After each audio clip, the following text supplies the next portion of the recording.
So as we're waiting for Mr. Whitaker to get here, I do want to say that he has been down already to Monroe County. He has looked at the jail. He has met with the sheriff and the sheriff's staff and thinks that this is a viable place to run this program. I think that's important for people to know because we have to be sort of vetted to be eligible for what will happen. And the group that we have here today, at this time, are a lot of the people that can make things happen in our community in a way that sort of maybe a social worker can't, because these are the folks that make decisions about allocation of resources in different ways.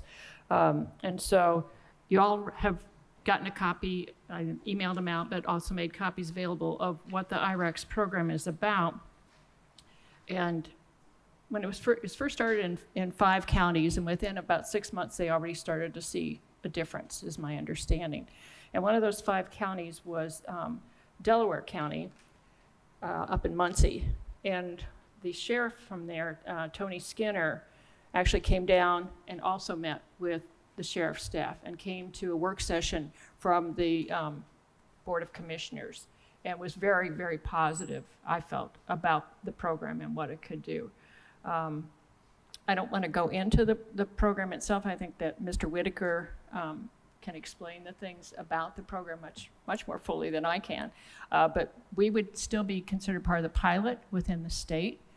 They hope to roll this out to all 92 counties eventually, but they're not just blanketing things. They're taking it stepwise so that it can be done correctly, which I think is really important, especially when we talk about having peers that are there to support. And these will be certified peers that go along with this. I've heard Mr. Whitaker speak before, and to me, he is really the heart and soul of this program. He's sort of like not only the spark, but the fuel and the oxygen that allows it to really burn and to expand. What I hope to do today is, I know he's got a slideshow he wants to show, but we also wanted to make this as interactive as possible so that you all can get your questions answered. When you do speak, because we're recording this, I would ask that you'd come up to the podium so that gets recorded. And also the acoustics in this room are less than optimal, we'll say, making it very difficult at times to hear what people are saying. Yes, Dina, did you have? Okay.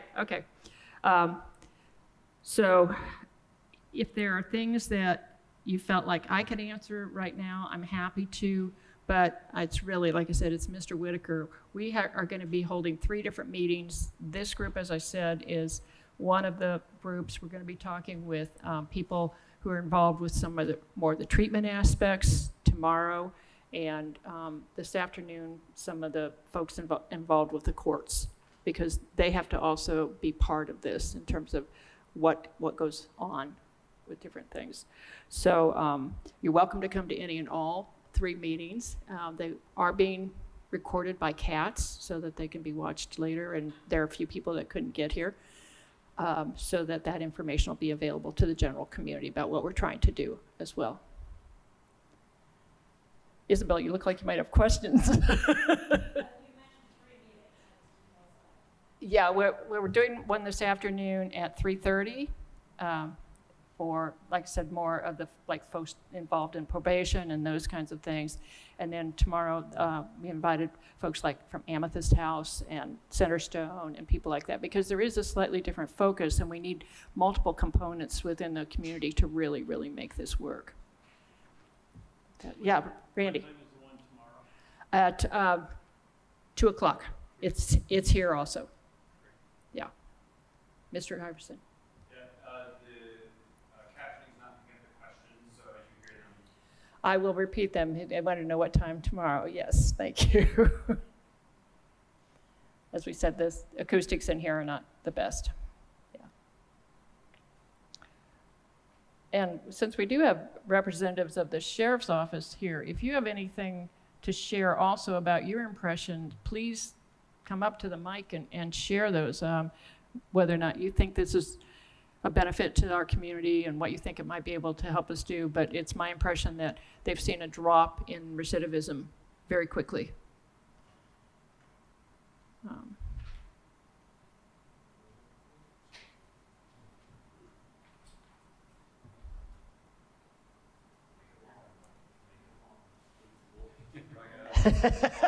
Yeah. Kyle talks slow anyway, so. No, he doesn't. Kyle will handle most of the talking about how the program is going to actually be integrated into our facility. But I'll tell you this, we were first introduced to this at the Indiana Sheriff's Association, where we actually met with Jamie, and I know that Penny actually brought this program to our attention, and we followed up on it at the ISA conference. And when we talked to Mr. Whitaker there, it's like any other program. You wonder how it's going to fit with what you're trying to accomplish. And our facility, as we all know, has a lot of challenges in terms of space and access and how we make all those things happen at our facility. So we were real apprehensive about that, to be honest with you. So we talked to him, and he reassured us that there are workarounds for all of the issues that we were facing. And so we invited him down, and we had our assessment at our facility probably, I don't know, maybe a little over a month ago. And while it's not the perfect setting, nothing is, the sheriff has adopted the philosophy of basically we got to kind of adapt and overcome. We can't let those obstacles stand in the way of what we're trying to accomplish. So we were able to speak with Jamie, have that assessment, and we're very confident that we can actually take the portions of our facility that may be adaptable and just make some changes, although it may be moving and be temporary in nature here one day and here another day, simply based on the space that we have. But we as an agency are committed to that, and I think I don't see obstacles from our on-site assessment standing in the way of this program, because when Kyle talks about how the whole thing fits together, I think it's going to be really, really beneficial for not only our facility as a whole, but for our inmate population, but also our staff. Because a lot of these issues that we're facing in there takes a lot of time dedicated to staff that, don't really fall into the parameters of being a corrections officer, but because they're in our facility, we just have to deal with that. And it brings trained people into our facility to help us recognize and deal with that when it comes our way. So I truly think that the upside of this, we always hope that it's going to help our residents, but I think the really unexpected aspect of this, I think it's really going to be a big help to our staff too. So I'll step in. And this is Kyle Gibbons, our jail commander. So Yeah, hi, Kyle Gibbons, jail commander. I've met most of you. I think the best way for us to explain it is this. Sheriff Ruben Marte is about making a difference. And even if it's difficult, we've been tasked with finding a way to make it happen. When Chief Deputy Parker talked about we had some reservations of a new program coming, it was because we have 11 currently. We have a lot of programs available in this community, which has been a great benefit. So anytime you bring something in with very little room, sometimes you have to take something out. And that's what one of our main concern was with the amount of people in the community that want to help. And we want to strengthen that relationship whenever possible. So part of the issue is, we have space limitations. The building is what it is. We've had extensive conversations about how that impacts us, each of us sitting in this room. But when it comes to this IRACS program, me personally, I know that I was brought here to find answers, not have questions. And this IRAX program gives us a lot of answers that we were looking for. It offers some of the positions that we were looking to incorporate in our department, brings with the program. It physically brings people into the facility to help us with that transition. This is an opportunity for the sheriff's office and the commissioner's office and everybody in this room to really make a real impact on what we are putting our inmates into. What are we releasing them into the community as? This is some follow-up in that release. This is us following through with action based on our words. And anytime that we can do that is definitely a positive. Mr. Whitaker, when he gets here, you'll find out he's an extremely genuine person. Like I said, I personally had some reservations heading into this program, but he quelled all of that. He made me very comfortable with the potential that this program can bring to our inmate population, but also, like Chief Deputy Parker said, what it can do for our employees that work here. So if you have any questions before he gets here, I can answer them from a facility aspect. With the program does come some monetary funds that'll help us transition some of that program into what we're looking at now is the indoor recreation room. It is our biggest space that we don't have to continuously use day to day. So if we can build or partition part of that, because we still have to use some of it in the event of an emergency, we've got to take all the inmates out and put them into place, identify who they are, and move them out of the facility. We cannot lose the whole thing, but we can make that into that area that he'll speak about. So do you guys have any questions regarding the facility or where we're trying to go with it? I think too, you have come to the commissioners' meetings at times and talked about the numbers in terms of categories of people that are currently in the jail. And at times it seems like about at least 20% of those individuals that are in the Monroe County Jail have an identified mental illness. And so when we also look at the people who have a substance use disorder and or that mental health challenge, it's a significant portion of the individuals in our jail. Well, and we're transitioning, the world is transitioning from a confinement facility into a treatment facility. And there's good and bad with that. I mean, you have to ensure that that facility, that confinement facility is still a safe facility. So you have to have protocols in place and you have to enforce those things. But while you're doing that, if given the opportunity, I know that Chief Deputy Parker, myself, and Sheriff Marte are very much in favor of rehabilitating, putting people in a position to be successful. We are big on the fact that we see somebody in the jail today, I can see them walking through Walmart tomorrow. And we want to ensure that when these people are out here, they're just as set up to be as successful as we are, regardless of position. So that this will definitely help facilitate that, especially with the follow-up. So basically, as soon as someone is brought into the facility, an assessment of some sort is done, and then they start to meet with a peer coach basically the next day, is my understanding, or very quickly.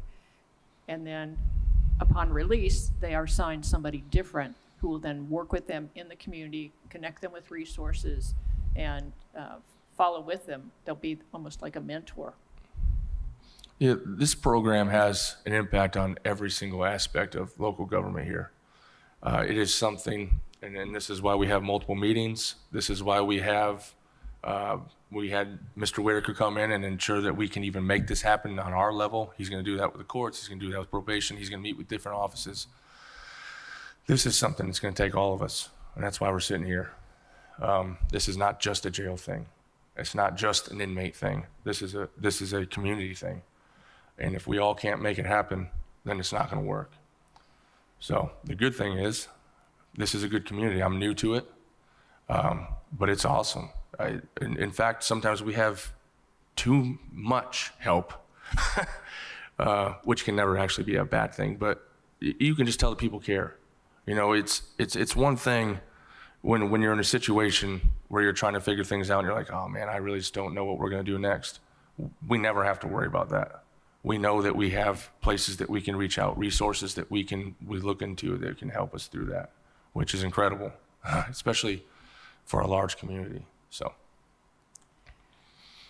Right. So does anybody have questions of Commander Gibbons or Chief Deputy Parker that they could address while we wait for Mr. Whitaker? I have a question. Oh. Well, Phil's right behind you. Go ahead. When is Jamie Whitaker going to be here? He knew it was scheduled for noon. I mean, he gave me these days to work from. So Have you talked to him yet I today? tried calling, and yeah. He's a very busy man. And in fact, to be fair, he's not typically ever late to anything that I've seen him at. He speaks well. He carries himself well. He spoke at the ISA conference. He's got the support of multiple communities in this state. So I don't typically speak up for people who are late to things, but he is one of those people that I would. Mr. Iverson, do you have any questions? Sure, I'm not sure that any of us have answers, but please, and then we'll try to remember to repeat. Anything that we've spoke about, at least. So one of the points you raised was funding to build a partition, Mm-hmm. and IRACs will help cover that cost. Did I get that correctly? Yes, yes. I believe it's $30,000. Yes. It's $30,000 that it comes right off the top, and it allows us to build whatever we need. If it costs us $20,000 to build this partition to section off this area, then we still have that $10,000 to use for whatever we need for the facility itself. Would there be additional costs that the county would have to think about as you're building this partition or other associated costs in the recreational area? Not that I have seen. However, we're still in the formative process of this whole thing. Right now, we just went through just to see if the jail itself is physically capable of handling this program. As far as I knew, that today was going to be a conversation about how we all come together, and then it's still going to be going through those processes. So I have not, there's no quote, but I've been assured that this is not something that Monroe County monetarily will be responsible for. It comes with the program, the grant. Yes, Councilmember Iverson. Last question. Would there be operational costs associated with IRACs in Monroe County, either while we're in the current facility or as we transition into a new facility? That was a question we raised, one of the first questions, actually. And we were told this program brings people in. And Mr. Whitaker went as far as to say that this was going to alleviate some of those responsibilities that we currently have on our staff. It's going to open up our mental health social workers and put them in a position to actually start engaging in rehabilitative conversation. From anything that I've gathered so far, it's going to help us do our job better and more efficiently. I've not been, I've not seen anything that's going to cost us time or money. The programming itself is both some group meetings and individual meetings as well, as the peers work with people, is my understanding. Yes, and to go directly to your question, the individuals, that are brought in as peer counselors, that's all funded through the grant, through the IRX program. So as far as we can see, there are no personnel costs. I mean, obviously, as this thing evolves, the staff involvement, will fluctuate, and there'll be but it's the cost of that employee being there anyway. So then this $30,000 that Jamie told us about was designed to right out of the gate, if you have some startup costs, to help cover those startup costs. So from everything that we've talked about and had discussions about, we don't see any additional cost to the county as a result. And when I talked to Tony Skinner, he was pretty much confirmed that. And I just wanted to elaborate on a point that Commissioner Githens made about our inmate population, and she was spot on about fluctuates around 17 to 22% of the inmates in our facility have what our mental health professionals designate as a severe mental health crisis or issue. So that's not just someone who's at a mid-level, of some type of mental health issue. These are folks that are really, really, really suffering, and it's very, very difficult for laypersons such as ourselves. Although we have experience in it, it's so different all of the time. You never know exactly how you need to approach that. So I really think that this is going to be helpful, and we'll have professionals who are professionally trained and understand that and can look at that and kind of assess it a little better than we at our level can. But the other part that Commissioner Givens brought up is the substance abuse issue. And our mental health folks estimate that anywhere between 80 to 90% of the individuals in our jail suffer from some type of substance abuse issue. And that's a shockingly high percentage. So now let's think about bringing these peer counselors in, and now we're not just talking about issues of confinement and adherence to rules and cleanliness and all of those things that we expect out of the inmates. They have people that have been through that process, that understand what it is to go from A to Z in that journey, and they're able to help walk them through it. And they're able to spend the time to do that. We just can't do that. We just can't do it. We're busy running the facility, making sure it's operational, making sure that it's safe, making sure that it's secure. So that's just an additional thing that is kind of left in the gap, if you will. And then the reentry part of that is if these individuals, while they're there, were able to address that, assess that, assist with that, understand it, all of those things, I don't think that it can help but help them prepare for when they go to reentry. But it doesn't stop there with what I understand about the IREX program. It continues that after they're out of the facility, additional services, and there's someone helping them track and helping them find those services. So you have that kind of warm handoff that we talk about all the time. So it isn't just about coming into the jail and leaving the jail. It's about coming in, assessing what this person's issues are, addressing them while they're there, and then giving a warm handoff and helping them as they try to transition back into normal life outside of the facility. Because you've got to understand, some of these folks, being in a facility is the normal for them. When they get out,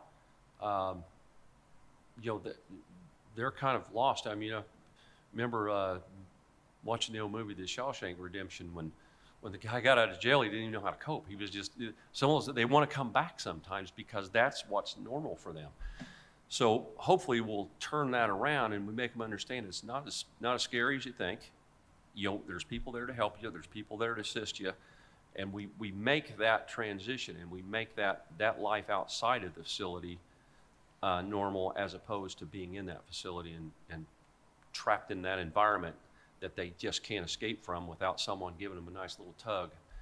So I hope that's what this IREC program will help us achieve, if that makes sense to anybody. So. This program puts us in a position, as well as the community, to treat the person, not just the crime. We do an exceptional job here, I think, especially with the judges, pretrial services, and treating the crime. But if we continue to look past the people, we lose sight of what we're actually doing here. And if it's clear, the amount of people sitting in this room, that we care about the people too. So this is something that puts us in that position to really make real change that we talk about. Randy. You may not be able to answer this question easily,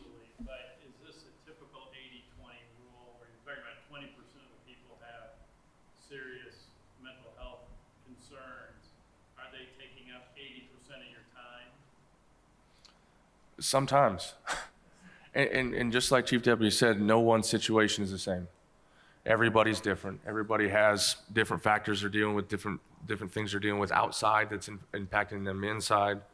Everybody has a different childhood. I mean, there's so much that goes into, we can write policies and we can run a facility and we can have expectations, but if we don't have people in a position to actually empathize with people and find out where they're going, then we're going to be lost. And sometimes that is what takes up our time. And sometimes that is why we look for resources such as this. There's one particular situation that, I think maybe brings some, I don't know, scale to that question.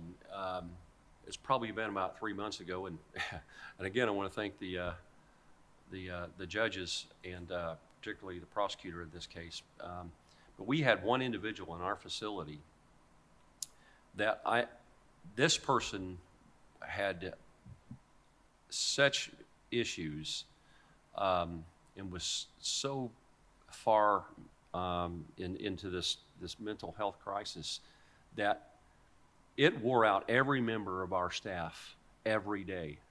One person just dealing with it. Was constant. It never stopped. So there was at least one member of the staff dealing with this person 24 hours a day, 7 days a week, and it got to the point that we're just trying to rotate so they could handle this person. Now, luckily, we're able to get this person sent to a facility where they're receiving the treatment they need. But to your point, it can get to that level. It truly can. And I can describe some of his behaviors, but that's probably not appropriate for this setting, but I can just tell you, this is my third facility I've been involved in, and that individual is probably one of the more taxing situations that I've seen. So it affected the entire facility for several weeks until we were able to get this person placed. Anything else? Yes, sir. I did get a text too that people can't hear the questions online, so we do need to repeat the questions. Sorry, Okay, Christopher. We gotta repeat the questions. Okay. Well, this is over communicators or Go ahead. Parker. I've seen some presentations from Sheriff Martin. You have a lot of programs already. I think it's like up to 11, and sort of brought in some other guests that have been here. Do some of these programs integrate with what the IRACS is? I mean, that you can kind of or duplicate or complement some of what you're already doing in the jail? Because you're already doing quite a bit. The question was if IRACS will work with other programs essentially that we have in place. That was a question we had. Sheriff Skinner has one program, and it's IRACS. He took all the other ones away, and that's what works for him. Conversations with the chief deputy and the sheriff, we looked at, which course of action are we going to take? How are we going to move? And we have not decided that completely yet. But Mr. Whitaker has said that if utilized, it should not prohibit us from having other programs. The space-wise, currently, just for information, currently we have a program room that we run all different programs throughout the day. GED, ServSafe, NA, AA, just the gauntlet. And during the day, we only have a certain amount of hours that room can be utilized, because that is the only room that we have in the facility that can house inmates outside of their confinement area. And in that room, I think that outside of Tray Pass or courts or church services or attorney visitation, we have like 6 hours. So in that day, if the program takes 3 hours, well, that's one program taking 3. Now we have 3 hours left, essentially. We will still be able to utilize that space while running the IRACS program. Now, whether or not, if we've got U4 in these programs and U4 decide I'm going to go with, I'm going to stay in AA, okay? You don't have to, it's not required. If you want to run through IRACS and you decide to do both, then okay. As far as coordination, I've not been told how that will work. I just know that IRACS is a systematic follow through. It literally charts the trajectory of that inmate throughout their stay in our facility. And it's meant to facilitate the entry, during, and the exit, and follow up to ensure that the exit is safe for them as well. So as far as if I remember recalling it correctly, these peer counselors will physically go to their homes and talk to them and help them and ensure that they're going to these outside services so that they're remaining, so that they're not violating terms of their probation, for instance, so that they're making it to classes. So as far as I know, what I've gathered, there should not be an issue with other programs.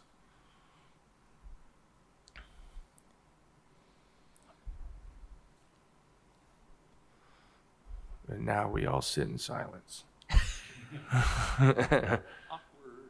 Yeah, Commander Gibbons and I were talking, Mr. Whitaker actually has data that shows things that we just can't replicate because we don't have it here to show you.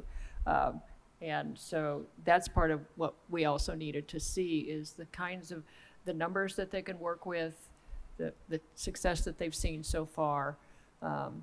And for me, for years now, I've been on the Substance Use Disorder Awareness Commission and the Opioid Commission before that, and had interactions with people who are in recovery, and they say that the people that they trust most are people who have the same lived experience, sort of thing. And so part of what IRACS is hoping to do is this same kind of approach, that it's people with lived experience, and that's who, in the other locations at least, that's what gives it part of the success, is because those are trusted individuals. It's like, I will trust a nurse to do certain things, but not the dog walker to do certain things, kind of thing. You know, it's people with those experiences that is what they're really building on. I think that the success with the IRACS program that I'm really looking forward to is the amount of work they put into an individual. They do group sessions, they do individual sessions, there's work sessions, there's instructional sessions. They do some of the legwork to ensure they have a license when they get out. Their peers are out here ensuring that, you know, Qdoba is going to still hire them when they get out on the 26th. They're out here ensuring things are done, whereas before, depending on who the inmate is, it is really up to them to take the onus to really put people in position to do that for them. And sometimes when you're lost in the facility and you're just trying to get through and do your time, you forget to plan for when you're out. You get lost in just surviving it. And it is, as it stands all over this country, including Monroe County, it's not easy. It's a dark time, and putting people in a position to help facilitate that process could be nothing but positives from that. And there's data that suggests too that if you have transportation, a job, and housing within 72 hours of release, your chances of not interacting again with the carceral system is greatly improved. So again, Randy, you have another question. I do, yeah. It talks about a pilot program, it talks about the conclusion of the pilot program. How long is the pilot program, you know? The first 5 were counties that were selected. That was part of the pilot program. Then I think that they started an additional 3 in July, I believe. And I know Marion County is one of the new ones, I'm pretty sure. I don't know if you have more information on that, but we're looking to be sort of this next group that would probably be just a few extra counties. So we would still be a leader in essence in getting this going. For all intents and purposes, we asked the same question. We asked, what next? What after this pilot thing? And he made it sound like the governor is on really loving the program. There is great feedback from the community. He made it sound like if you get in and you're part of the programs, they will continue that program. So that is the positive of that. And- Now, the later that we take of getting on, we may miss that as part of the issue. And there, I think also too, from a fiscal standpoint, and I hope that Counselor Wilson, Counselor Iverson don't get angry with me, but if we see less recidivism, we have lower costs in our jail. I mean, every week I see the claims that come through that we have to sign off on. Food, bedding, clothing, it's weekly. And so if we can reduce the jail population by just a few even, it makes a difference. And we have people then back in our communities working, again, providing taxes to our community. So I think it makes a difference as well. We could, if we had to, we could start to fund some of it through the savings that we would see. I think it's easy to get lost in the fact that we're in the jail every day. We're in the sheriff's office every day. We're dealing with that aspect of our lives every day. But I think at the end of the day, what's the grand scheme? What are we all looking at? Is living and raising our children in a safe community. And anytime you can make any kind of movement that can benefit that, I think that's extremely positive. I think that cost analysis, I think that everything that goes into running the things that we get lost in on a day-to-day, we get lost in that a little bit. And it's easy to, especially when you're on our side. But with Sheriff Marte, he brought us in here specifically to look past that, to look at the people. And that's what we've done since day one. The commissioners have got on, and the counselors and the judges, and you can already see it trickle into the community that, like, hey, these people care. And because they care, I care again too. And if we all care, then we're really setting ourselves up to be successful for our future, our children's future. I don't currently live in Monroe County.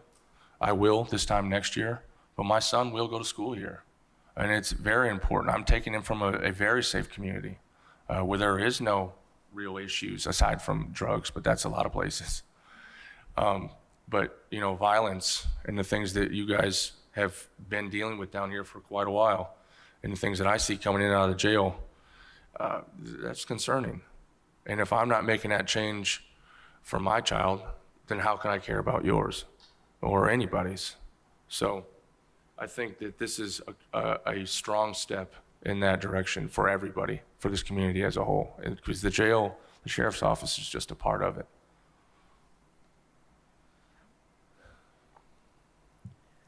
I don't know if Mr. Whitaker is going to actually make it, but what I would like to do is gather additional questions that people might have. Like I said, we will be looking for some community funding. We have to, as part of this. We have to show our commitment. It's not going to be millions, but it certainly could be several $100,000 to make this work, to get it off the ground. And so we're going to need those from different community partners to work with. And we don't know what all is appealing to folks. We don't know what all works within what your aims are. I know I talked with Michelle, who said that the foundation that she's working with is looking to do things within mental health. And this fits right with what we're talking about. Things with United Way and with heading home, all the housing issues that go with these things. There are so many pieces. And I know IU has been doing some things, IU Health has been doing new things. So we want to be having the conversation where we can pull people together and get this figured out and to get it started. We would love, ideally, to have this start January 1. That's our goal. We don't know if we can hit that, but that's what we would like to see happen. Yeah, sorry. Isabella, then let's, if you want to go up to one of the mics too to speak, please do. It's not, okay. And introduce yourself, please, in case people don't know you. Thank you, Penny. I appreciate that. Michelle Gilchrist with Bloomington Health Foundation. I think we have the same question. How much are you thinking, or has there been a dollar value in terms of what it would take for the community partners to come alongside this kind of initiative? Do you know what that is? I wish Mr. Whitaker were here because I think it partly depends upon the size of the community Okay. and the size of the population that they're working with in a given facility. I think for here, they were talking about at least 2 peers full-time within the jail, is my understanding. I don't know if that's correct, please correct me. And then it will take a number of individuals outside the community who are going to be these peer counselors. And that's the biggest cost Okay. at this point, as I understand it, is the staffing. Yep. It's my understanding that we would have to come up with $200,000 to $250,000 probably. Okay. And we could do that if we could through a combination of government and nonprofit and even private monies. Okay, and you need to come up with that before January 1st. I don't know that we need to, I think we would have to have it pledged. I don't think we have to have it all in the bank because the expenses won't occur right up front. Yeah. Okay. So Thank you. I hope I'm not overstating. I don't want, yeah. Were there other questions? Okay.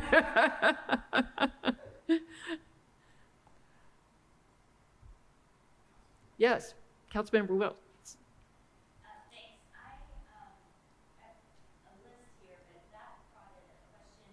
Just a few minutes ago, I heard that peer counselors would be funded by the grant. And now you're saying that obviously you need community partners or matching funds, I'm guessing, with the grant. Is that Okay, the question is, what would this matching grant pay for in essence if the,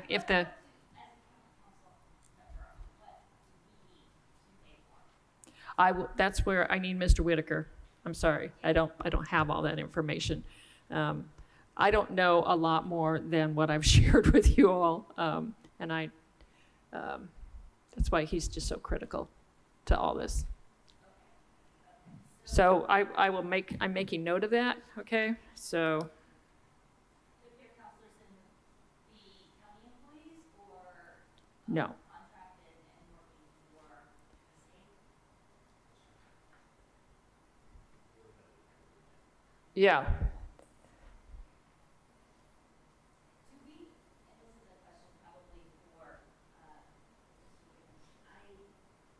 I'm wondering, do we have the clinical mental health, including psychiatry and, that kind of thing in the jail to support adding this so that we've got, because these sound like, they support functional health and behavioral health, but there's that clinical aspect that we really want to make sure is accompanying that. We really need you at the mic, I think, because people are watching virtually. I'm sorry, it's hard to, because I think that's a really critical question. Yeah. So Commander Gibbons, She asked if our current social workers in their current state could facilitate that and work with that, with the IRACS program, and the answer is yes. And not in the way that it might not seem. The IRACS program offers its own program. But what that does, it allows our social workers to initiate the programs that they've been trying to. As it stands now, our social workers come in daily. They spend the first part of the morning, depending on the night we've had. We typically, in a 48-hour basis, we have about 20 bookings and 20 releases, usually. So as a new person comes in, everyone must be evaluated, whether it's just for medical or just for mental or for both. We have our nursing staff involved with that evaluation. We created a new room for that evaluation. And what happens is they're charting that from the very beginning and putting these people in places that they're going to be best suited. Some people can go to general population where they can just be out. Some people request not to go to general population. Some people come into jail, they made one mistake in their whole life, and they do not want to be exposed to that situation. They got to be housed differently. They've got to be talked to differently and treated differently. And our social workers can follow that through. With this program this allows them to really focus on those aspects of people that don't need to be in the program but still need that help. And as of now, we're really just with 2 social workers. They're continuously moving from thing to thing to thing, and sometimes they don't have time to get back to do what they want to do or what they should do. Part of why we created J Block with our mental health dorm was so that we could get them in there and they can start working through things rather than just putting them in these people in a position to be successful. We're actually helping them through it. And sometimes we have time for that and sometimes we don't. This program will open them up to be doing a lot more of that. That's, to get to your question, we're really looking to free those people up so they can deal with the people that either don't want to take part in the program or don't need the program. They just need something else, and our social workers will catch that through our ACH contract. And the IREX program is completely voluntary. It's not that it's being forced on anybody at all. Every program we have is voluntary as well.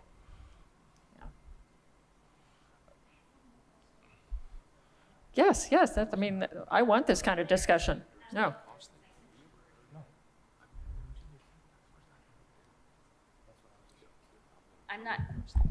I'm not entirely sure who may or may not know the answer to this, but I'm wondering from your conversations with Mr. Whitaker how this program, not thinking about how it's funded or managed, but how the services aspect of it differs from what New Leaf, New Life offers and has offered to provide. Just trying to balance that, the things we've heard from local providers and the intriguing options that this provides. Does that make sense? So it's my understanding that the IREX could actually use New Leaf, New Life as one of the service providers that they would be looking to. So it would be complementary with what would be happening. I don't know if you have a different perspective. Yeah, I think to her question there, I think what this does, it provides a uniform approach to all of those services. And I think the question that we heard earlier was, how's this going to form in with your other programs? I think we're just going to have to take a systematic approach to it, because I think what we'll do is IRAX will come in and we'll see what that encompasses, and if that program encompasses something that we currently have, we can, and it'll fill that void, we can shuffle that one off, and we'll just get to the point of, okay, are we doing what we're doing? Are we doing it successfully? And we'll keep that is not covered by IRAX, and we'll eliminate what is not. But I want to address your question about the cost. I got to be honest with you. When our conversations with Mr. Whitaker, I mean, obviously ours have been more operational in scope, as opposed to, I know that, there have been other conversations, but it was our understanding that the grant did handle those, the counselors. So maybe I'm wrong on that, because like I said, we've been focused on the operational side of it. Maybe should have paid a little attention or asked a few more questions, but I would do wish Jamie was here to handle this. We did look at that. Because we were concerned about that, A lot of what we've done so far. You have to speak into the microphone. Sorry. Commander A Gibbons. lot of what we've tried to do as we came in was to not incur more cost.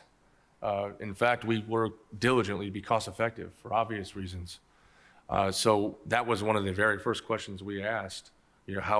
One was, what happens after it initially comes in, then who? Because we've got a lot of things going on in this community, obviously. But also, we were wondering where these people come from. And these peers will come from this community. He'll go out, the program will go into this community, and if they're from New Life, New Leaf, or if they're from Centerstone, or if they're from any other service, they bring those people in. And they're vetted.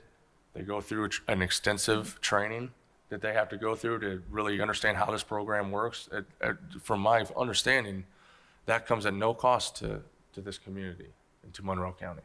But then again, we've not had, this is the formative stages of this whole process. But that is something that we asked initially, and he kind of quelled those concerns for us.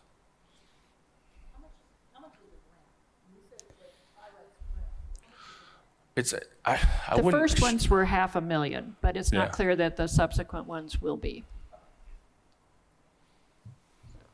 And again, part of it depends upon the size of the community that needs to receive the assistance. Marion County is going to look a lot different than Union County. Or Clark County even. Yeah. They're at Clark County too. Yeah, They're looking at that. they're looking at Clark County now, yeah, yeah. So, I thank you all. Again, I apologize. I hope that Mr. Whitaker is not in some kind of trouble at this point. I hope there's not an automobile accident or something like that, because he had said he would try to call.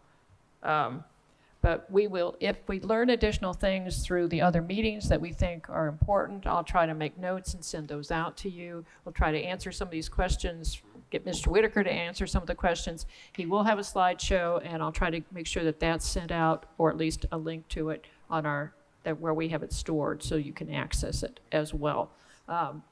We would really like to see this go in our community. So I appreciate the fact that everybody's here. You've been really patient as well. And just huge thanks to Mr. Parker and to Mr. Gibbons for really pitching in here. No, I think it's important that they hear from the folks that in our law enforcement who will be part of this, because you are going to have to be big partners to make this work. We filled the empty space today. Maybe. Yeah. We created more questions.